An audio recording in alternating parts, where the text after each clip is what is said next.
Welcome back to my channel again. Tuni hi kaga sainom chu thiltam pizong ka sainom point pharmasa kona kana gelzing saidinga kana koi hi in keikin kitile marriage holy marriage su last year 2024 December 19 hi ta in to hin January February March lathum ang nailam tan saidinga kana gonjing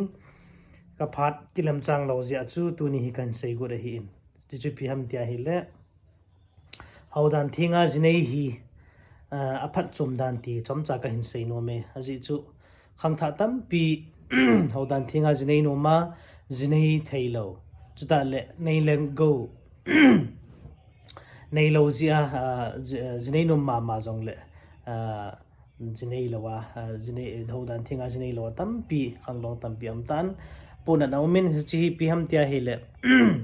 aji chu ama sate in bible ai mu bongwin ama gam le chon phana hol masan ti banga hi pathina hi mazo si ikithana hi le mazo si pathina inga ma hi le alam pi pi me english proverb min if there is a will there is a way ti banga chu aji chu pi ham tia hele ke chong hi ka kinha dinga hi khana lungkham jinjen mi gel dinga chu committee chan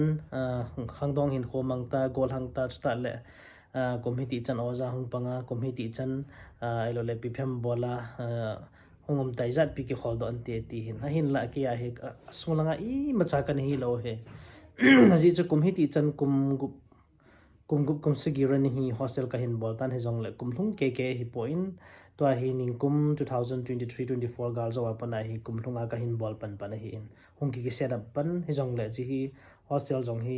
ei ma in mun hi lo rena ki bol ki hi simola ki tile chu champul lamka simola hi kana bola hi ka uteni in mun hi chu camping ka study camp December hi lo le January February March chan ka ki bol hi acha in bhara umlo hi jong le alut na jong hi tho hi in to hi in bhara hung ki bol tinga hi le lakhana 25-30 ho hi in bhara ki pi hi in chichu pi ham ka sainom pen chu pi ham tia hi le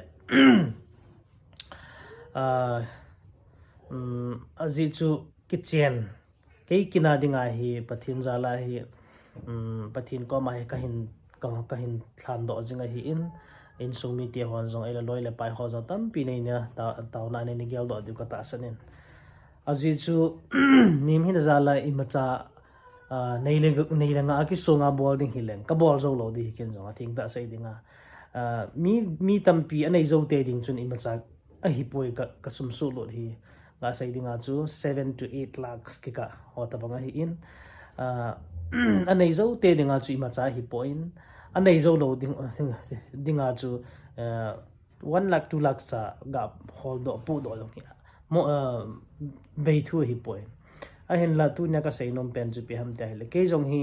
zero balance ta mang ka hi kan ki pan hi loi pa ga sei dinga chu hinglip esopa le len gol hang thang mi le na hi in sta le loi la pai dang ho iki thopi na zala tu nya hi sta le in ka in sung family te ho ta te ban thing le ka he pha lo contact number kana ya ko na sumla pa in pi jong tam piomin ka kina dinga hi ke I macha kan hi lo ai le khat ham khat wa na he kalung kham khat thing lo ai tai 2 weeks ho bang wa na he kalung kham jin jana hin kho ka man hin pathini nga tau da ka mangjin kilo thing di hinam ti ho kin ho lo thing di hinam ti ho hi kana gelji in sungni kanu in jang taw na an ngol lewin taw na na mangin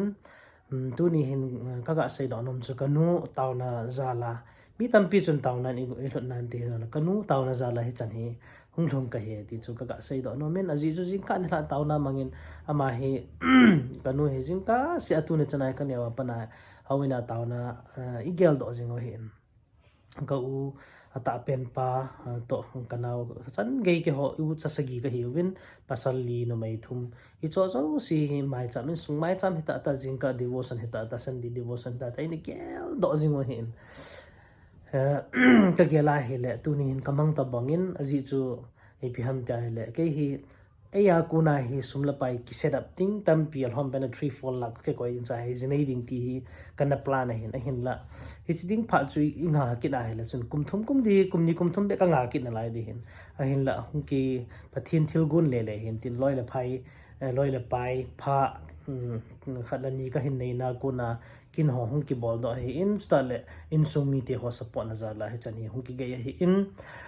khang tha te tu na ilung nyaw lo di hi ka kin ko na chun zero balance ki tile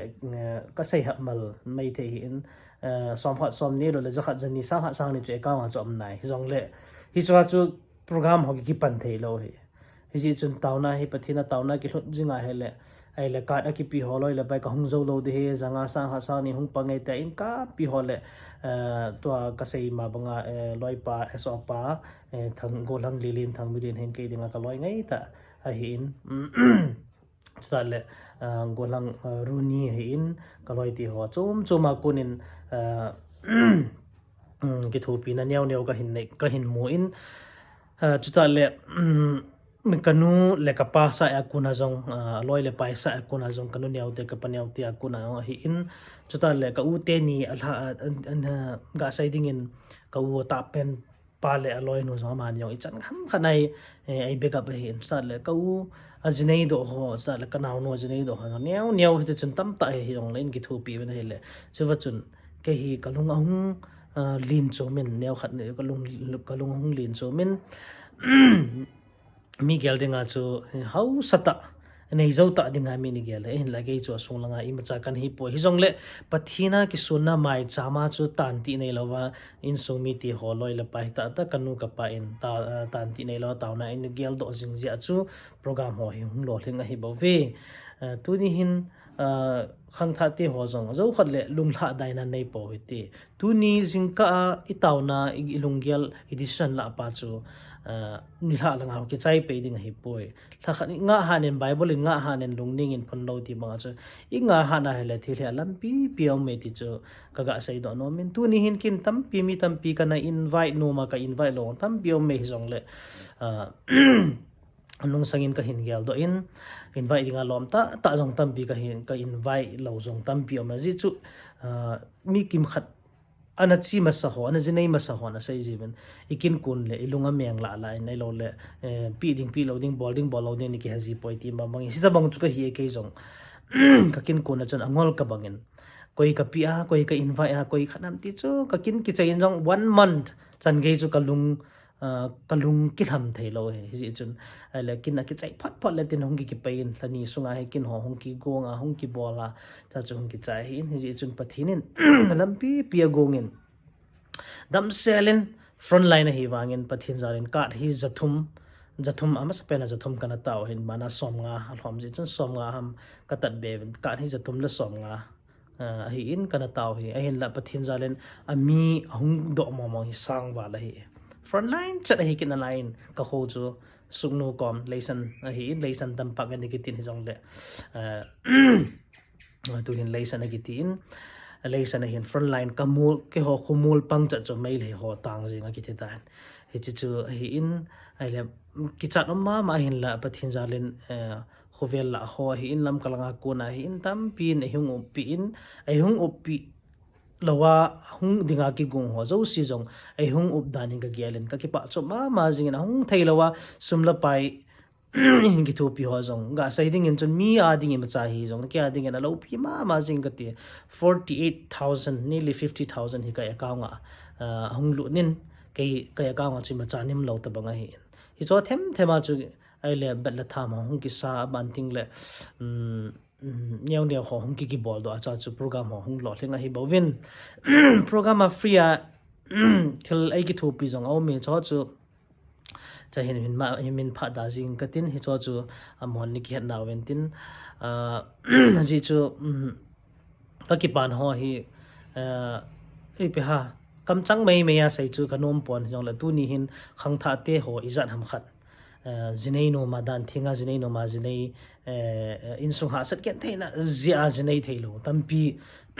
om ding zia chu cho pu na zala chu ta le ngai na zala ke chunga experience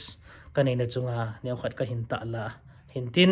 ใส่คิวใส่วาลำและปะทินกิงไงดำหมดเตตูนินขังไทยจะนำขัดเจเลนส์กันบอลนมินดันทิงาจะในดิ่งกิวงอยเตปะทินินอันงายาจะพาเขาเจ้าสิดิ่งอัฐาเป็นพัทไทยบุปิตาหันก็เก็บไป